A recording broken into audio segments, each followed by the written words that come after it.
আসসালামু আলাইকুম রহমতুল্লাহি ওবরকাতুহু।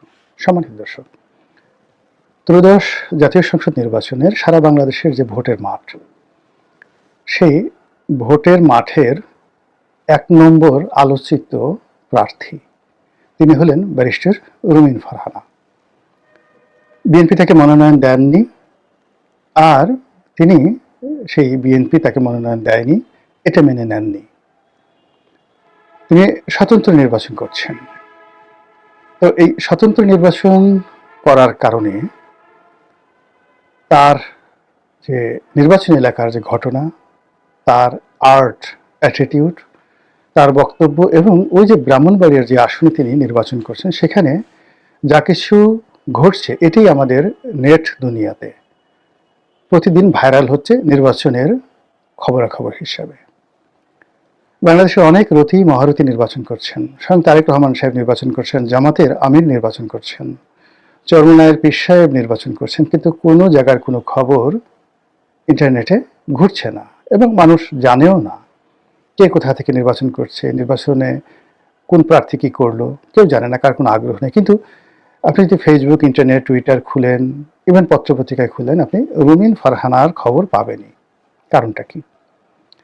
প্রথম কারণ হলো যে ব্রেন উইথ বিউটি, মানে সাধারণত সুন্দর মুখের জয় পৃথিবীব্যাপী। তার সঙ্গে যদি মেধা এবং সাহস থাকে, পারিবারিক যাকে বলা হয় ঐতিহ্য থাকে, যে জিনিসগুলো রুমিন ফারহানা রয়েছে, এবং এই কারণে তিনি প্রার্থী হিসেবে আকর্ষণীয় বা আকর্ষণীয়া। এবং তার এই আকর্ষণ এমনি এমনি আসেনি। তার বাবার লিগেসি, অর্থাৎ তার বাবার নাম অলি আহাদ, বাংলাদেশের অন্যতম ভাষা সৈনিক, বঙ্গবন্ধুর ঘনিষ্ঠ বন্ধু, একসময় আওয়ামী লীগ নেতা ছিলেন, যুক্তফ্রন্ট নেতা ছিলেন। এই সকল পরিচয় বাদ দিয়ে এখন আসলে রুমিন ফারহানাকে তার বাবার পরিচয় পরিচিত হতে হয় না, ব্যারিস্টার রুমিন ফারহানা। তো ব্যারিস্টার রুমিন ফারহানা যখন প্রথম টকশোতে এলেন, বেশি দিন আগের ঘটনা না, আওয়ামী লীগ জমানার, মানে ও যখন এমপি হলেন, উনি যখন এমপি হলেন তার ২-৩ বছর আগে, এর আগে এইভাবে অতটা পরিচিত ছিলেন না। কিন্তু দেখা গেল যে একজন মানুষ ১০ বছর ১৫ বছর টকশো করে যা না অর্জন করতে পেরেছে, সে ২-৩ মাসের মধ্যে সেটা অর্জন করে ফেললো। তার যে ঝাঁঝালো বক্তব্য, তার যে স্মিত হাস্য, বন্ধুসুলভ আচরণ, আবার প্রতিপক্ষের উপরে ইগলের মতো শক্তি নিয়ে, ক্রূরতা নিয়ে ঝাঁপিয়ে পড়ার যে দুর্দান্ত শক্তি, এই কারণে তিনি আলোচিত হয়ে গেলেন। বিএনপির অন্যান্য যে সকল নারী নেত্রী সবাই হিংসে মরে গেল যে এই রমণী কোত্থেকে আসলো। তারপরে কি বলে সবাই তাকে নিয়ে নাচানাচি করছে। বিএনপির সব নেতারা, মানে একটা টপ টুলো, শুধু রুমিন ফারহানা, রুমিন ফারহানা, রুমিন ফারহানা, রুমিন ফারহানার জিকিরে মানে বিএনপি মানে বলতে গেলে সবাই, মানে তার চেয়ে প্রভাবশালী নেত্রী কেউ ছিল না সেই 2018 সাল পর্যন্ত। পরবর্তীতে তিনি যখন সংসদ সদস্য হলেন মহিলা কোঠায়, তো সংসদ সদস্য হওয়ার পর ধরে নিলেন যে তারেক রহমান সাহেব তাকে খুবই পছন্দ করেন। আর এটা নিয়ে তো মানুষ নানা রকম কথাবার্তা, কেন পছন্দ করেন, কি কারণে পছন্দ করেন, সূত্র কি, ডাজ নট ম্যাটার। রুমিন এগুলো নিয়ে কোনো চিন্তা ভাবনা না করে সে তার সংসদে তার দায়িত্ব কর্তব্য প্রাণান্ত চেষ্টা করলো এবং দলকে সেভ করার জন্য, দলের আইডিওলজি আপহোল্ড করার জন্য সে সংসদে আমি মনে করি যে সর্বোচ্চ ত্যাগ স্বীকার করেছে। এরপরে যখন সেই সংসদ থেকে তিনি পদত্যাগ করলেন, সবাই ধরে নিল যে সামনে যে নির্বাচনে আসবে বিএনপি থেকে যদি একজন রমণীকে মনোনয়ন দেওয়া হয়, রুমিন ফারহানা সেখানে পাবেন। দলের ভিতরে তার একটা জনমত তৈরি হলো, নির্বাচনী এলাকায় তৈরি হলো। তারপর যাকে বলা হয় সাধারণ যারা এলিট মহল, বিশেষ করে প্রথম আলো, ডেইলি স্টার গ্রুপ, তারা সবাই রুমিন ফারহানার পক্ষে অবস্থান নিল। কিন্তু এর মধ্যে যেটা করলো রুমিন, সেটা হলো এই গত 17 মাসে এই যে বিএনপির লোকজন যে সকল চাঁদাবাজি, দুর্নীতি, অনিয়ম শুরু করেছিল, এইগুলোর ব্যাপারে তিনি প্রতিবাদ শুরু করলেন। এবং বিএনপির মধ্যে পদ পদবি, যেমন আমি প্রতিবাদ করেছি প্রথম দিন থেকে, কিন্তু আমি তো আসলে বিএনপির কোনো পোর্টফোলিওতে নেই, আমার কোনো সাধারণ মেম্বারশিপ নেই। কিন্তু রুমিন তো মানে এমপি ছিল, বিএনপির এমপি ছিল, তারপর বিএনপির সহ আন্তর্জাতিক বিষয়ক সম্পাদক, এরকম একটা পদ পদবিতে আছে। তো কাজেই তার এই বক্তব্য দলের যারা কর্তা ব্যক্তি তারা গোস্বা করলো যে সে দলের ভিতরে থেকে এভাবে দলের বিরুদ্ধে বলে, এবং আস্তে আস্তে আস্তে আস্তে তার থেকে মুখ ফিরে নেওয়া শুরু করলো। আর যত মুখ ফিরে নেওয়া শুরু করলো, রুমিন তত বেশি বেপরোয়া হয়ে যাওয়া শুরু করলো এবং শেষমেশ তাকে মনোনয়ন না দিয়ে ওখানে জোটের একজন প্রার্থী জুনায়েদ হাবিবি, তাকে দেওয়া হলো এবং রুমিন ঘোষণা করলো যে আমি স্বতন্ত্র দাঁড়াবো, এবং সে স্বতন্ত্র দাঁড়িয়েছে।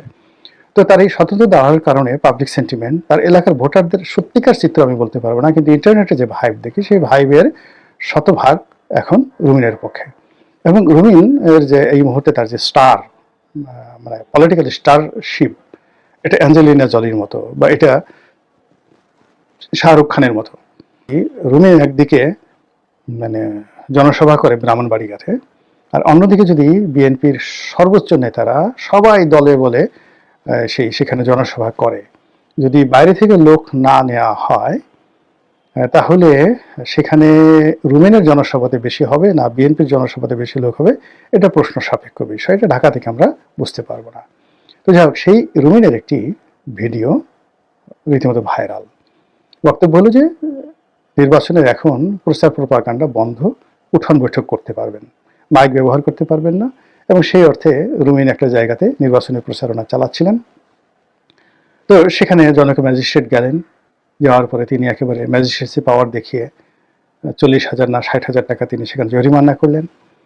এবং এরকম একটা পরিস্থিতিতে রুমিন সেখানে খুব একটা বিব্রতকর অবস্থায় পড়লেন, এবং তিনি যেটা বলার চেষ্টা করলেন যে আপনি তো আমার এখানে খুব দাপট দেখালেন, ম্যাজিস্ট্রেসি দেখালেন, কিন্তু বিএনপির প্রার্থীর ব্যাপারে তো আপনি কখনোই, বা বিএনপির জোট যে প্রার্থী বা বিএনপির নেতারা যে প্রতি মুহূর্তে নির্বাচনী আচরণবিধি ভঙ্গ করছে তাদেরকে তো আপনি কোনো জরিমানা করলেন না।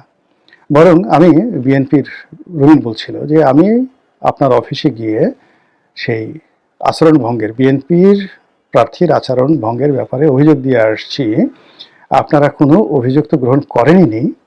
উল্টো যেটা হলো, আমি এই যে আপনাদের কাছে অভিযোগ করেছি এই জন্য আমাকে এবং আপনাদেরকে একসাথে টিটকারি করছে, তারা বুড়া আঙ্গুল দেখিয়ে, তর্জনীটা মানে থাম যেটাকে বলা হয়, সে বুড়া আঙ্গুল এসে বলছে যে ওই ম্যাজিস্ট্রেট আমার ঘোড়ার ডিম করবে, প্রশাসন আমার ঘোড়ার ডিম করবে, এই ধরনের কথাবার্তা আর কি। এটা বুঝেন যে একটা ঘোড়ার ডিম বললাম ভদ্র ভাষায়, কিন্তু আঞ্চলিক ভাষায় এটাকে আরও বাজে কথা বলা হয়, বয়াকারে বা দিয়ে বলা হয় আর কি, বা তালিবর সায়কারে সা দিয়ে বলা হয়, এইরকম কথাবার্তা সাধারণত এই রাজনৈতিক ময়দানে এগুলো প্রকাশ্যে মাইকে অনেকে বলে। যেমন হাদি বলছে নমুকের ড্যাশ ম্যাশ ছিঁড়ে ফেলো, সব এরকম আর কি কথাবার্তা রাজনীতির ময়দানে এখন এটা ভাত মাছ হয়ে গেছে। তো সেই কথাটাই রুমিন বলার চেষ্টা করছেন, কিন্তু ছবিটা যেভাবে আসছে অ্যাজ ইট ইজ মনে হয়েছে যে ব্যারিস্টার রুমিন ফারহানা ওই ম্যাজিস্ট্রেটকে বুড়ো আঙুল দেখিয়েছেন, কিন্তু ঘটনা তা নয়। তিনি বলার চেষ্টা করেছেন যে আসলে আপনাদেরকে অন্যরা বুড়ো আঙুল দেখাচ্ছে, সেখানে আপনারা কিছু করতে পারছেন না, আর আমরা আপনাদের অনুগত, আমাদের কাছে এসে আপনারা এখানে জরিমানা করছেন, ম্যাজিস্ট্রেটকে দেখাচ্ছেন, কিন্তু দিস দ্য ফার্স্ট টাইম, এইবার আপনাদের হুকুম মানলাম, কিন্তু দ্বিতীয়বার আর মানব না। এখন এই যে তার যে ক্রোধ, তার যে চোখের অগ্নিস্ফুলিঙ্গ, বা তার যে যেভাবে সে একেবারে রায় বাঘিনীর মতো ওখানে ঝাঁপিয়ে পড়েছিল, এটা তিনি কেন করলেন? তিনি তো আসলে এরকম করেন না। তিনি সদা হাস্য, ওয়েল বিহেভড, ওয়েল ম্যানার্ড, ভদ্রলোকের সন্তান। তো রাজনীতির ময়দানে তিনি ওখানে ওইরকম দেখালেন কেন? অনেকটা হাসনাতের মতো, মানে উনি সেখানে একটা জিদ দেখানোর চেষ্টা করলেন, কারণটা কি? বা নাসিরুদ্দিন পাটোয়ারির মতো কেন? মূল ব্যাপারটা হলো এটা রাজনীতির ময়দানের একটা ট্র্যাডিশন হয়ে দাঁড়িয়েছে।